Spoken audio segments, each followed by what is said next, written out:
السلام علیکم ورحمۃ اللہ وبرکاتہ۔ بسم اللہ الرحمن الرحیم۔ قبیلہ مازنیہ نے اپنی قیام گاہیں مدینہ طیبہ کے قریب ہی اس سڑک پر بنا رکھی تھیں جو مدینہ طیبہ سے مکہ معظمہ کی طرف جاتی تھیں۔ رسول اکرم صلی اللہ علیہ وآلہ وسلم ہجرت کر کے مدینہ منورہ تشریف لے آئے تھے۔ قبیلہ مازنیہ کے پاس آنے جانے والوں کی وساطت سے رسول اکرم صلی اللہ علیہ وآلہ وسلم کے متعلق خوش آئین خبریں پہنچنے لگیں۔ ایک شام قوم کے سردار حضرت نعمان بن مقرن مزنی رضی اللہ تعالیٰ عنہ اپنے بھائیوں اور قبیلے کے بزرگوں کے پاس بیٹھے تھے اور سب کو مخاطب کر کے ارشاد فرمایا، میری قوم، بخدا ہمیں حضرت محمد صلی اللہ علیہ وآلہ وسلم کے متعلق عمدہ اور بہتر خبریں ہی معلوم ہوئیں۔ آپ کی دعوت رحمت، احسان اور عدل و انصاف پر مشتمل ہے۔ کتنے تعجب کی بات ہے کہ ہم پیچھے رہتے جا رہے ہیں اور لوگ آپ کی دعوت قبول کرنے کے لیے آپ کی طرف سرپٹ دوڑے جا رہے ہیں۔ اور ساتھ ہی فرمانے لگے کہ میں تو پختہ ارادہ کر چکا ہوں کہ صبح حضور صلی اللہ علیہ وآلہ وسلم کی خدمت اقدس میں حاضری کے لیے روانہ ہو جاؤں گا۔ آپ میں سے جو شخص میرے ساتھ جانا چاہے وہ تیار ہو جائے۔ نعمان کی باتیں اہل مجلس کے دلوں میں اتر گئیں۔ صبح ہوئی تو آپ کیا دیکھتے ہیں کہ آپ کے 10 بھائی اور قبیلہ مزنیہ کے 400 شہسوار آپ کی ہمراہ مدینہ طیبہ جانے کے لیے تیار ہیں تاکہ نبی اکرم صلی اللہ علیہ وآلہ وسلم کی زیارت اور دین الہی کو قبول کرنے کی سعادت حاصل کر سکیں۔ حضرت نعمان رضی اللہ تعالیٰ عنہ کے دل میں خیال آیا کہ خالی ہاتھ جانا مناسب نہیں۔ نبی اکرم صلی اللہ علیہ وآلہ وسلم اور مسلمان بھائیوں کے لیے کچھ تحائف ضرور ساتھ لے جانے چاہیے، لیکن قحط سالی کی بنا پر گھروں میں فراوانی نہ رہی تھی۔ حضرت نعمان رضی اللہ تعالیٰ عنہ نے اپنے تمام بھائیوں کے گھر چکر لگایا اور جو کچھ ہاتھ لگا اپنے ساتھ لے لیا اور خاندان کی جملہ احباب کو اپنے ساتھ لے کر سوئے مدینہ روانہ ہو گئے۔ حضور صلی اللہ علیہ وآلہ وسلم کی بارگاہ میں پہنچ کر تمام تحائف آپ کی خدمت میں پیش کر دیے۔ آپ اور آپ کے تمام رفقا حضور صلی اللہ علیہ وآلہ وسلم کے روبرو حلقہ بگوش اسلام ہو گئے۔ ان کے ایمان لانے سے مدینہ طیبہ کے ایک کونے سے لے کر دوسرے کونے تک مسلمانوں کے گھروں میں خوشی کی لہر دوڑ گئی، کیونکہ اس سے پہلے کوئی ایسی مثال نہیں ملتی کہ ایک گھرانے سے 10 حقیقی بھائیوں اور 400 شہسواروں نے بیک وقت اسلام قبول کیا ہو۔ حضرت نعمان رضی اللہ تعالی عنہ کے حلقہ بگوش اسلام ہونے سے رسول اکرم صلی اللہ علیہ وآلہ وسلم کو بھی انتہائی مسرت ہوئی۔ اللہ سبحانہ و تعالی نے اس وفد کے تحائف کو بھی شرف قبولیت بخشا اور قرآنی آیات نازل ہوئیں۔ اور بدوؤں میں سے کچھ لوگ ایسے بھی ہیں جو اللہ اور روز آخرت پر ایمان رکھتے ہیں اور جو کچھ خرچ کرتے ہیں اسے اللہ کے ہاں تقرب کا اور رسول صلی اللہ علیہ وآلہ وسلم کی طرف سے رحمت کی دعائیں لینے کا ذریعہ بناتے ہیں۔ ہاں، وہ ضرور ان کے لیے تقرب کا ذریعہ ہے اور اللہ ضرور ان کو اپنی رحمت میں داخل کرے گا۔ یقیناً اللہ درگزر کرنے والا اور رحم کرنے والا ہے۔ حضرت نعمان بن مقرن رضی اللہ تعالی عنہ نے رسول اللہ صلی اللہ علیہ وآلہ وسلم کے جھنڈے تلے آ کر تمام غزوات میں پوری بہادری اور جواں مردی سے حصہ لیا۔ صدیق اکبر رضی اللہ تعالی عنہ کے دور خلافت میں حضرت نعمان رضی اللہ تعالی عنہ اور ان کی پوری قوم بنو مزنیہ نے فتنہ ارتداد کو دبانے کے لیے بھرپور کردار ادا کیا۔ حضرت فاروق اعظم رضی اللہ تعالی عنہ کے دور خلافت میں تو حضرت نعمان رضی اللہ تعالی عنہ نے وہ کارہائے نمایاں سر انجام دیے کہ تاریخ اسلام میں جنہیں قابل ستائش حیثیت حاصل رہے گی۔ جنگ قادسیہ سے پہلے سپہ سالار لشکر اسلام حضرت سعد بن ابی وقاص رضی اللہ تعالی عنہ نے حضرت نعمان بن مقرن رضی اللہ تعالی عنہ کی قیادت میں شاہ ایران کی طرف ایک وفد بھیجا تاکہ وہ اس کے سامنے اسلام کی دعوت پیش کرے۔ جب یہ وفد ایران کے دارالحکومت پہنچا اور شاہ ایران سے ملنے کی اجازت طلب کی تو انہیں اجازت دے دی گئی اور ایک ترجمان کو بھی بلا دیا گیا۔ شاہ ایران نے ترجمان کو حکم دیا کہ ان سے پوچھو کہ یہاں کیوں آئے ہو، ہم سے کیوں جنگ کرنا چاہتے ہو، تمہیں کسی لالچ نے گھیر رکھا ہے یا ہماری بے پرواہی کی بنا پر تمہیں یہ جرأت ہوئی؟ یہ بات سن کر حضرت نعمان بن مقرن رضی اللہ تعالی عنہ نے اپنے ساتھیوں سے مخاطب ہو کر فرمایا، شاہ ایران کی بات کا جواب میں دوں یا تم میں سے کوئی جواب دینے کا ارادہ رکھتا ہے؟ سب نے کہا آپ ہی اس سے بات کیجیے۔ پھر سب نے یک زبان ہو کر شاہ ایران سے کہا یہی ہماری ترجمانی کریں گے، ان کی باتیں ذرا غور سے سنو۔ حضرت نعمان رضی اللہ تعالی عنہ نے حمد و صلاح کے بعد ارشاد فرمایا، اللہ سبحانہ و تعالی نے ہم پر بہت بڑا کرم کیا کہ ہماری طرف اپنا رسول صلی اللہ علیہ وآلہ وسلم بھیجا جو ہمیں نیکی کا حکم دیتا ہے اور ہر قسم کے شر سے باز رہنے کی تلقین کرتا ہے۔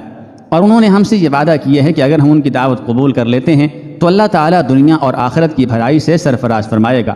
تھوڑے ہی عرصہ میں اللہ تعالیٰ نے ہماری تنگی کو فراخی میں، ہماری ذلت کو عزت میں اور ہماری عداوت کو اخوت میں بدل دیا۔ انہوں نے ہمیں یہ حکم دیا ہے کہ ہم لوگوں کو اس خیر و برکت کی طرف دعوت دیں اور اپنے ہمسایوں سے، پڑوسیوں سے اس کا آغاز کریں۔ ہم تمہیں دائرہ اسلام میں داخل ہونے کی دعوت دیتے ہیں۔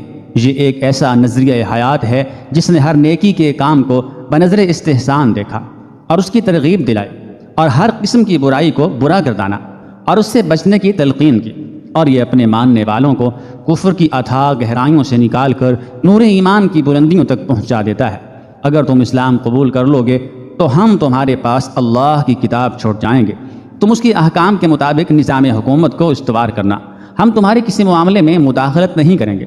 اگر تم نے دین الہی کو قبول کرنے سے انکار کر دیا تو پھر ہم تم سے جزیہ وصول کریں گے اور تمہاری حفاظت کی ذمہ داری ہم پر ہوگی، لیکن اگر تم نے جزیہ دینے سے انکار کر دیا تو ہماری تم سے جنگ ہوگی۔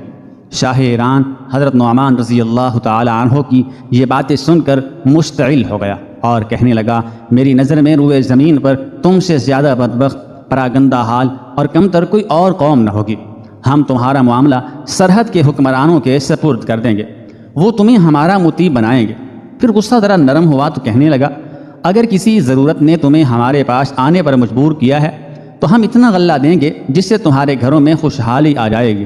اس کے علاوہ تمہیں اور دوسرے تمہارے سرداروں کو عمدہ لباس بھی مہیا کریں گے، اور اپنی طرف سے تم پر ایک ایسا حکمران بھی مقرر کریں گے جو تمہارے ساتھ حسن سلوک سے پیش آئے گا۔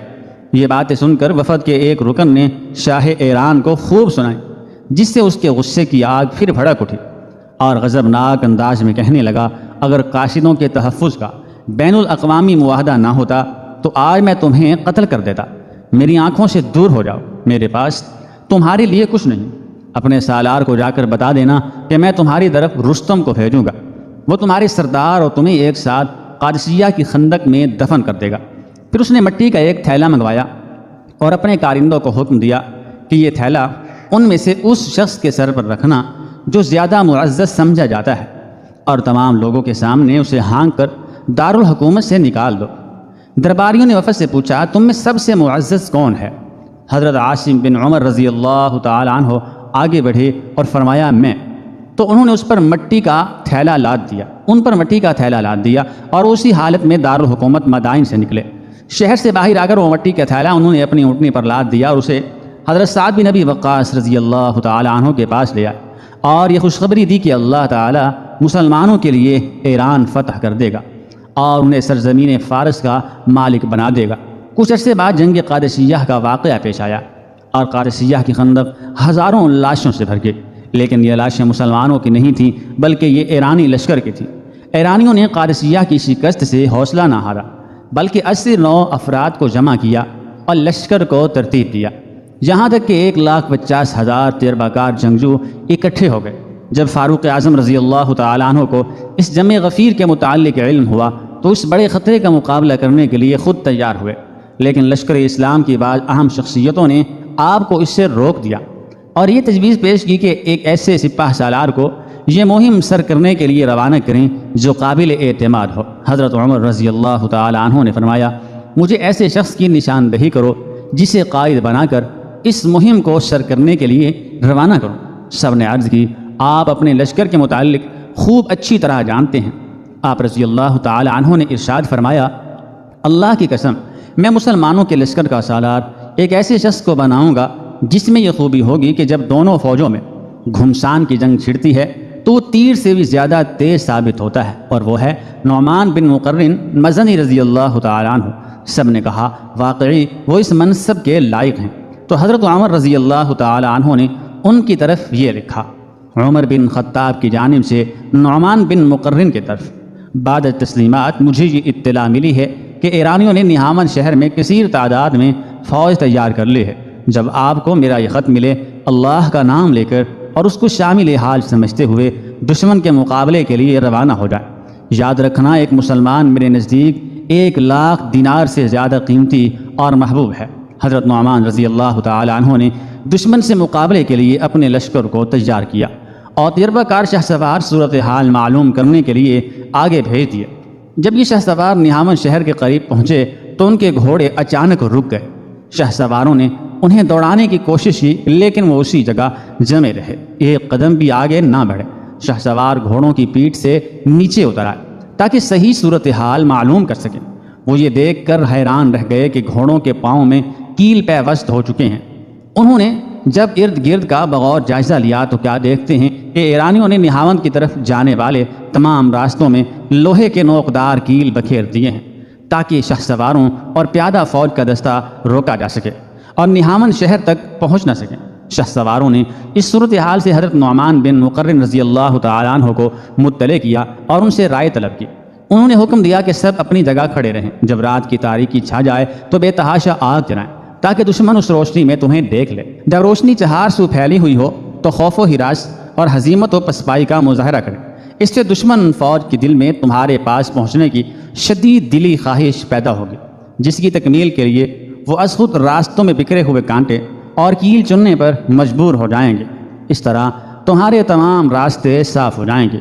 ایرانیوں کے خلاف یہ تدبیر کارگر ثابت ہوئی۔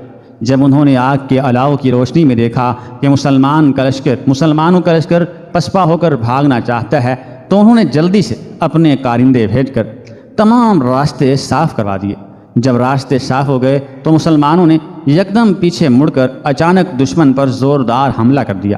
حضرت نعمان بن مقرن رضی اللہ تعالی عنہ نے اپنے لشکر کے ساتھ نہاون شہر کے بالائی جانب پڑاؤ ڈال دیا اور دشمن پر حملہ کرنے کے لیے منصوبہ بندی کی۔ آپ رضی اللہ تعالی عنہ نے لشکر کو مخاطب کرتے ہوئے فرمایا، میں 3 مرتبہ نعرہ تکبیر بلند کروں گا۔ جب پہلی مرتبہ نعرہ تکبیر بلند کروں گا تو سب لوگ چوکس ہو جائیں۔ جب دوسری مرتبہ نعرہ تکبیر کہوں تو اپنے ہتھیار سنبھال لیں، اور جب تیسری مرتبہ نعرہ تکبیر کہوں تو میرے ساتھ مل کر دشمن پر زوردار حملہ کر دیں۔ حضرت نعمان بن مقرن رضی اللہ تعالی عنہ نے 3 دفعہ اللہ اکبر کہا اور شیر کسی دلیری کے ساتھ دشمن کی صفوں میں جا گھسے، اور آپ کے پیچھے لشکر اسلام سیل رواں کی طرح دشمن کے خس و خاشاک کو بہاتا ہوا مسلسل آگے بڑھنے لگا، اور دونوں فوجوں کے درمیان ایسا گھمسان کرن پڑا کہ جنگی تاریخ میں کم ہی ایسی لڑائی کی مثال ملتی ہوگی۔ ایرانی فوج گاجر مولی کی طرح کٹنے لگی، لاشوں کے انبار لگ گئے۔ میدان اور پہاڑ جس طرف نگاہ اٹھتی لاشوں کے کشتوں کے پشتے لگے ہوئے تھے۔ گزرگاہوں اور راستوں میں خون پانی کی طرح بہہ رہا تھا۔ اسی عالم میں سپہ سالار حضرت نعمان بن مقرن رضی اللہ تعالی عنہ کا گھوڑا پھسلا اور گرتے ہی دم توڑ دیا، اور حضرت نعمان رضی اللہ تعالی عنہ بھی گرتے ہی شہید ہو گئے۔ فوراً آپ کے بھائی نے آگے بڑھ کر جھنڈا اپنے ہاتھ میں تھام لیا اور آپ کے جسد خاکی پر اپنی چادر ڈال دی تاکہ آپ کی شہادت کی خبر مسلمان فوج کو نہ ہونے پائے۔ جب لشکر اسلام کو ایسی مکمل فتح نصیب ہوئی جسے فتح مبین کا نام دیا گیا تو فتح یاب لشکر نے اپنے قائد کے متعلق دریافت کیا کہ وہ کہاں ہیں۔ ان کے بھائی نے جسد خاکی سے چادر اٹھائی اور فرمایا، یہ ہیں آپ کے امیر۔ بلا شبہ فتح سے ان کی آنکھیں ٹھنڈی ہو چکی ہیں اور اللہ سبحانہ و تعالی نے انہیں شہادت کا عظیم مرتبہ بھی نصیب فرما دیا۔